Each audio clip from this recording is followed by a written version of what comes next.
Урматтуу Мирлан Исакбекович, урматтуу мыйзамдын автору. Сиз айтып атпайсызбы, мыйзам жолу менен кетип баратат. Эми бул мыйзамдын автору ким экенин жакшы билебиз да. Качан кайсы жерден капталдан чыгарганын жакшы билебиз да. Эми бирөөдүн чытап кеткен аялын боёнтуп, соёнтуп тойго ичип барып, "Мына менин аялым" десе, эл ишенеби? Эч ким ишенбейт да. Бул мыйзамга корутундур эми берип атат азыр. Бул кандай мыйзам? Басым менен кабыл алынган мыйзам, бул бачым кабыл алган мыйзам, бул башынан моюнуна байланган иткелер окшош да. Эми биз бардык мыйзамды буздук. Сунуш. Коя туруңуз, мен 2 минутка сурадым. Какшып калган кадырыбызды кайтыш кылып кабырга салып атпайсызбы?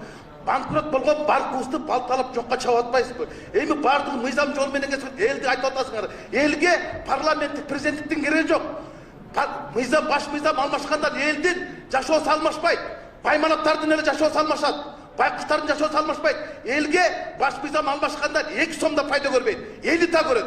Мына ушул жолго алып баратпайсыңарбы? Эми айтып атасыңар, бул заказной деп. Венециялык комиссия заказной бу. Венециялык комиссия азыркы 6 чакырышта айтты. Силердин мөөнөтүңөр да жок, дөөлөтүңөр да жок. Силер никтосуңар деди. Анда биз эмнечи Венециялык комиссиянын корутуусун эске албайбыз? Эми ушунчалык эле шашабызбы? Биз бир эле жапырак сөздү укпайбызбы? Же экинчи жапыракта сөздү көрөбүзбү?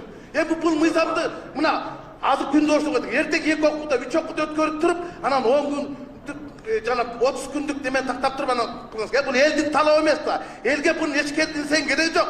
Элдин жашоосу өзгөрбөйт, баш мыйзам өзгөргөндөн. Байларды гана жашоосу өзгөрөт. Байкуштар ошомойдон калат. Элитанын кереги жок. Эл эмнени санап атат? Эл акыйкат бийлик. Ага парламенттикпи, президенттикпи, ак мышыкпы, кара мышыкпы чычкан алса болду дегенде элге адилет бийлик керек. Акылдуу парламент керек. Эси жок, меси жок, кайсыны жазып отуруп, эчтеке кыла албай отурбайбы? Эмнечи баш мыйзамды азыр жазып атат, а биякта болсо башка реформасы тандай албай атабыз. Ушунун кимге кереги бар? Буну эч кимге кереги жок. Бүгүнкү мыйзамды кабыл алып. Рахмат. Урматтуу депутаттар,